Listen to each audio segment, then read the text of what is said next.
ಸ್ನೇಹಿತರೆ ನಮಸ್ಕಾರ. ಸ್ನೇಹಿತರೆ, ಒಬ್ಬ ಫ್ರೆಂಡ್ ಸೋಷಿಯಲ್ ಮೀಡಿಯಲ್ಲಿ ನನಗೆ ಕೇಳಿದಂಥ ಒಂದು ಪ್ರಶ್ನೆ ಏನಂತಂದರೆ, ಸಕ್ಸಸ್ ಸಾಧನೆ ಅನ್ನೋ ಒಂದು ಪಾಯಿಂಟ್ ಆಫಿಗೆ ಹೋಗಿ ನಾವು ನಿಂತ್ಕೊಳ್ಬೇಕಂತಂದರೆ ಮೇಯ್ನಾಗಿ ಬೇಕಾಗಿರುವಂಥದ್ದು ಏನು ಕ್ವಾಲಿಟೀಸ್ ಬೇಕು ನಮ್ಮಲ್ಲಿ.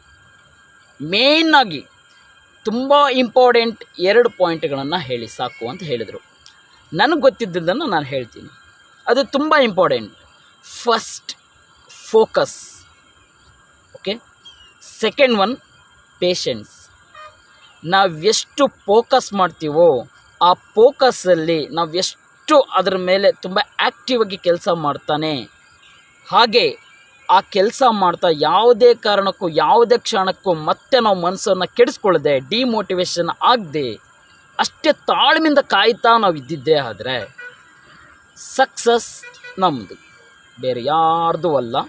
ನಾವು ಅಂದ್ಕೊಳ್ತೀವಿ ಸಕ್ಸಸ್ ನನಗೆ ಸಿಗುತ್ತಾ, ಸಕ್ಸಸ್ ನನ್ನ ಹಣೆ ಬರದಲ್ಲಿ ಬರೆದಿದೆಯಾ, ಸಕ್ಸಸ್ ನಮಗೆಲ್ಲ ಎಲ್ಲಿ, ಸಕ್ಸಸ್ ನಾನು ಮಾಡೋ ಕೆಲಸಕ್ಕೆ ಇದಕ್ಕೂ ಸಕ್ಸಸ್ ಅಂತ ಒಂದು ವರ್ಡ್ ಬರುತ್ತಾ, ನಮ್ಮ ಜೀವನದಲ್ಲೂ ಅದ್ಭುತ ಅನ್ನೋ ಹಾಗೆ ಆಗುತ್ತಾ, ಆಗಲ್ಲ ಅಂದ್ಕೊಂಡು ನೀವೇನಾದರೂ ನಿಮ್ಮೊಳಗೆ ಪ್ರಶ್ನೆಗಳು ಇಟ್ಕೊಂಡ್ರೆ ಸುಳ್ಳು, ದೊಡ್ಡ ಸುಳ್ಳು. ಸಕ್ಸಸ್ ಆಗುತ್ತೆ. ಟೀ ಮಾಡೋ ಒಂದು ಸ್ಟೈಲಲ್ಲಿ ಸಕ್ಸಸ್ ಇದೆ, ಅಡುಗೆ ಮಾಡೋ ಒಂದು ಸ್ಟೈಲಲ್ಲಿ ಕೂಡ ಸಕ್ಸಸ್ ಇದೆ, ಓದೋದ್ರಲ್ಲಿ ಕೂಡ ಒಂದು ಸಕ್ಸಸ್ ಇದೆ, ನೀವು ಅಂದ್ಕೊಂಡಿದ್ದ ಕೆಲಸದ್ರಲ್ಲೂ ಕೂಡ ಸಕ್ಸಸ್ ಇದೆ. ಡಿಫ್ರೆಂಟಾಗಿ ಮಾಡಬೇಕು ಅಂತ ನಿಮ್ಮ ಒಳಗೆ ಪ್ರಶ್ನೆ ಹೋದರೆ ಅದು ಹೆಂಗಪ್ಪ ಮಾಡಬೇಕು ಅಂತ ಹೇಳಿ ನಿಮ್ಮೊಳಗೆ ಒಂದು ಪ್ರಶ್ನೆ ಹುಟ್ಕೊಳ್ಳುತ್ತೆ. ಆ ಪ್ರಶ್ನೆಗೆ ನೀವು ಉತ್ತರ ಹುಡ್ಕೊಂಡು ಹೋದಾಗ 10 ಕೆಲಸಗಳು ನಿಮ್ಮ ಕಣ್ಣು ಮುಂದೆ ಬರುತ್ತೆ. ನಾವೇನು ಪ್ರಶ್ನೆ ಹುಡ್ಕೊಳ್ಳಿಲ್ಲ, ಉತ್ತರ ಸಿಗಲ್ಲ. ನಾವು ಹುಡ್ಕೊಳ್ಳೋ ಪ್ರಶ್ನೆ ಏನು ಗೊತ್ತಾ, ಡೌಟ್ಗಳು ಬರೆ. ಯಾವುದ್ರ ಮೇಲೆ? ಕೆಲಸದ ಮೇಲಲ್ಲ, ಫಸ್ಟ್ ಆಫ್ ಆಲ್ ನಮ್ಮ ಮೇಲೆ ನಾವು ಡೌಟ್ ಪಟ್ಕೊಳ್ಳುವಂಥದ್ದು ಮೇನ್ ಸಕ್ಸಸ್ ಹೋಗ್ಬೇಕನ್ನೋರಿಗೆ ದೊಡ್ಡ ಶಾಪ ಅದು. ಫಸ್ಟ್ ಪಾಯಿಂಟ್ ಹೇಳಿದಾಗೆ ಫೋಕಸ್. ಗುರಿ ಏನಿದೆ ಅಲ್ಲಿಗಷ್ಟೇ ನಮ್ಮ ಗಮನ ಇರಬೇಕು. ದ್ರೋಣಾಚಾರ್ಯರು ಅರ್ಜುನ್ ಹೇಳ್ದಂಗೆ ಇರೋ 4-5 ಜನ ಶಿಷ್ಯರಲ್ಲಿ ಮರದ ಮೇಲೆ ಕೂತಿದ್ದ ಪಕ್ಷಿಯ ಬಲಗಣ್ಣಿನ ಮೇಲೆ ಬಾಣವನ್ನು ಬಿಡಬೇಕು ಅಂದರು. ಪ್ರತಿಯೊಬ್ಬ ಶಿಷ್ಯರು ಏನೇನು ಕಾಣಿಸ್ತಾ ಇದೆ ಅಂತ ಪ್ರಶ್ನೆ ಮಾಡಿದಾಗ ದ್ರೋಣಾಚಾರ್ಯ ಶಿಷ್ಯರು ಹೇಳ್ತಾರೆ, ಶಿಷ್ಯರೇ ನನಗೆ ಮರ ಪಕ್ಷಿ ಕಾಣಿಸ್ತಾ ಇದೆ. ಒಬ್ಬ ಹೇಳ್ತಾನೆ ನನಗೆ ಪಕ್ಷಿ ಮಾತ್ರ ಕಾಣಿಸ್ತಾ ಇದೆ. ಇನ್ನೊಬ್ಬ ಹೇಳ್ತಾನೆ ನನಗೆ ಪಕ್ಷಿಯ 2 ಕಣ್ಣುಗಳು ಮಾತ್ರ ಕಾಣಿಸ್ತಾ ಇದ್ದಾವೆ. ಆಗ ಅರ್ಜುನ ಹೇಳ್ತಾನೆ ಪಕ್ಷಿಯ ಬಲಗಣ್ಣು ಮಾತ್ರ ಕಾಣಿಸ್ತಾ ಇದೆ. ಅಂದರೆ ಬಲಗಣ್ಣು ಅಷ್ಟೇ ಫೋಕಸ್, ನಮಗೆ ಅದ್ರ ಮೇಲೇ ಫೋಕಸ್ ಇಡಬೇಕು, ಬೇರೆ ಬೇರೆ ಏನು ಕಾಣಿಸ್ಬಾರ್ದು. ಅಂಥ ಫೋಕಸ್ ನಮ್ಮಲ್ಲಿ ಇರಬೇಕು, ಗಮನ ಅದ್ರ ಮೇಲೇ ಇರಬೇಕು. ಬೇರೆ ನೆಗೆಟಿವ್ಗಳು, ಕಾರಣಗಳು, ಅಡ್ಡದಿಡ್ಡಿಗಳು, ನೆಗೆಟಿವ್ಗಳು, ಆ ಕಾಲು ಎಳೆಯೋರು, ತುಳಿಯೋರು, ನೆಗೆಟಿವ್ ಮಾತಾಡೋರು, ಕಾಲರ್ ಎತ್ಕೊಂಡು ಮೆರೆದಾಡೋರು ತುಂಬ ಜನ ಬರ್ತಾರೆ. ಆ ಟಾಪಿಕ್ ತಗೊಂಡು ನಮ್ಮ ಕೈಯಲ್ಲಿ ಆಗಲ್ಲ, ನಿನ್ನ ಕೈಯಲ್ಲಿ ಆಗಲ್ಲ ಅಂದ್ಕೊಂಡು ಅದ್ರ ಬಗ್ಗೆ ತಲೆ ಕೆಡಿಸ್ಕೊಳ್ಳದೆ ಫೋಕಸ್ ನೇರವಾಗಿ ಅದರಲ್ಲಿ ಮೇಲಿದ್ದಾಗ ಖಂಡಿತವಾಗ್ಲೂ ಸಾಧ್ಯ ಆಗುತ್ತೆ. ಇತಿಹಾಸದಲ್ಲೆಲ್ಲ ಸಾಧ್ಯ ಆಗಿದೆ, ಎಷ್ಟೋ ಜನ ಸಾಧಕರ ಜೀವನದಲ್ಲೂ ಸಾಧ್ಯ ಆಗಿದೆ. ನಮ್ಮ ಜೀವನದಲ್ಲಿ ಯಾಕೆ ಸಾಧ್ಯ ಆಗಲ್ಲ? ಖಂಡಿತ ಆಗುತ್ತೆ. ಯಾಕೆ ಆಗುತ್ತೆ ಅಂತಂದರೆ ಅದಕ್ಕೆ ಬೇಕಾದಂಥ ಪೇಷನ್ಸ್, ತಾಳ್ಮೆ ನಮ್ಮೊಳಗೆ ಇರಬೇಕು. ತಾಳ್ಮೆ ನಮ್ಮೊಳಗಿದ್ದಾಗ ಖಂಡಿತವಾಗ್ಲೂ ಆಗುತ್ತೆ.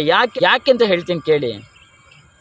ನಾನು ಅಲ್ಲಿಗೆ ಹೋಗಿ ಮುಟ್ಟಬೇಕು ಅಂತ ಅಂದ್ಕೊಂಡ್ರೆ ಅಲ್ಲಿ ಹೋಗೋವರೆಗೂ ಮಧ್ಯದಲ್ಲಿ ಗುಂಡಿ ಇರುತ್ತೆ, ಮುಳ್ಳು ಇರುತ್ತೆ, ಅಡ್ಡದಿಡ್ಡಿ ಇರುತ್ತೆ, ಹಂಸಿರುತ್ತೆ, ಬ್ರೇಕರ್ ಇರುತ್ತೆ, ತುಂಬ ಕಷ್ಟಗಳಿರುತ್ತೆ, ನಮ್ಮನ್ನು ಮುಚ್ಚಾಕೋ ಒಂದು ಪರಿಸ್ಥಿತಿನೂ ಇರುತ್ತೆ. ಇವನ್ನೆಲ್ಲ ದಾಟ್ಕೊಂಡು ಹೋದ ಮೇಲೆ ಅದನ್ನು ಮುಟ್ಟೋಕ್ಕೆ ಸಾಧ್ಯ. ಈಸಿಯಾಗಿ ನೀನು ಸಾಧನೆ ಮಾಡ್ತೀಯಾ ಬಾ ಅಂತೇಳಿ ನಮಗೆ ಹೈವೇ ರೋಡ್ NH ಹಾಕ್ಬಿಟ್ಟು ವೆಲ್ಕಮ್ ಮಾಡಲ್ಲ ಯಾರು. ಓಕೆನಾ? ಅದೆಲ್ಲ ಎದ್ದು ಬಿದ್ದು ತುಳಿದು ನೋವು ಅವಮಾನ ಎಲ್ಲ ಸಹಿಸ್ಕೊಂಡು ಹೋಗ್ಬೇಕಂದ್ರೆ ಏನು ಬೇಕು? ಮನುಷ್ಯನಿಗೆ ತಾಳ್ಮೆ ಬೇಕು. ತಾಳ್ಮೆ ಯಾರಿಗಿರುತ್ತೆ ಗೊತ್ತಾ? ಯಾವ ವ್ಯಕ್ತಿಯಲ್ಲಿ ಈಗೋ ಇರಲ್ವೋ, ಅಹಂ ಇರಲ್ವೋ ಆ ವ್ಯಕ್ತಿಯಲ್ಲಿ ತಾಳ್ಮೆ ಇರುತ್ತೆ.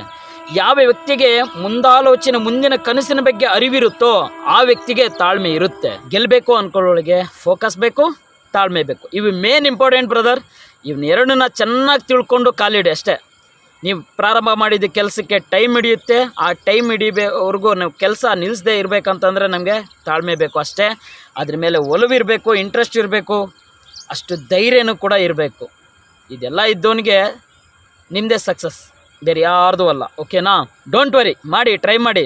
ಜೀವನದಲ್ಲಿ ಏನೂ ಇಲ್ಲ, ಯಾರು ಕೂಡ ಇಲ್ಲಿ ಹುಡ್ತಾನೆ ಎಲ್ಲ ಪಡ್ಕೊಂಬಂದವರು ಯಾರೂ ಇಲ್ಲ. ದೇವರು ಎಲ್ರಿಗೂ ಏನು ಕೊಟ್ಟಿದ್ದಾನೋ ಅದು ಕೂಡ ನಮಗೂ ಕೊಟ್ಟಿದ್ದಾನೆ. ಓಕೆನಾ? ಆಲೋಚನೆ ಮಾಡೋ ಶಕ್ತಿ ಇದೆ. ಮನಸ್ಸು ಅಂತ ನಾವು ಮಾಡಿದರೆ ಎದುರುಗಾಳಿ ಕೂಡ ಗಡಗಡ ಅಂತ ನಡಗಬೇಕು. ಅಂಥ ಒಂದು ಮನಸ್ಸು ಮಾಡಿ, ಮಾತಿಗೂ ಎಂಥ ನೆಗೆಟಿವ್ ಬರಲಿ ತಲೆ ಕೆಡ್ಸ್ಕೊಳಕ್ಕೆ ಹೋಗಬೇಡಿ. ನೀವು ಮಾಡುವಂಥ ಕೆಲಸದಲ್ಲಿ ಆ ದೇವರು ಕರುಣಿಸ್ಲಿ, ನೀವು ಪಡೋ ಶ್ರಮಕ್ಕೆ ತಕ್ಕನಾಗಿ ಪ್ರತಿಫಲ ಕೊಡಲಿ ಅಂತ ಹೇಳ್ತಾ ಇವತ್ತಿನ ಈ ವಿಡಿಯೋನ ಇಲ್ಲಿಗೆ ಎಂಡ್ ಮಾಡ್ತಾ ಇದ್ದೀನಿ. ನಿಮ್ಮ ಅನಿಸಿಕೆ ಏನಾದರೂ ಇದ್ರಿ ಕಮೆಂಟ್ ಬಾಕ್ಸಲ್ಲಿ ತಿಳಿಸಿ. ಹಾಗೂ ಈ ಚಾನಲ್ನ ಸಬ್ಸ್ಕ್ರೈಬ್ ಮಾಡ್ಕೊಳ್ಳಿ. ನೀವು ಸಬ್ಸ್ಕ್ರೈಬ್ ಮಾಡ್ಕೊಂಡ್ರೆ ಇನ್ನೂ ಹೆಚ್ಚಿನ ವಿಡಿಯೋ ಮಾಡೋದಕ್ಕೆ ನನಗೂ ಒಂದು ಸಾಧ್ಯ ಆಯ್ತು ಅಂತ ತಿಳಿಸ್ತಾ ಇವತ್ತಿನ ವಿಡಿಯೋನ ಇಲ್ಲಿಗೆ ಎಂಡ್ ಮಾಡ್ತಾ ಇದ್ದೀನಿ. Thank you for my watching video friends.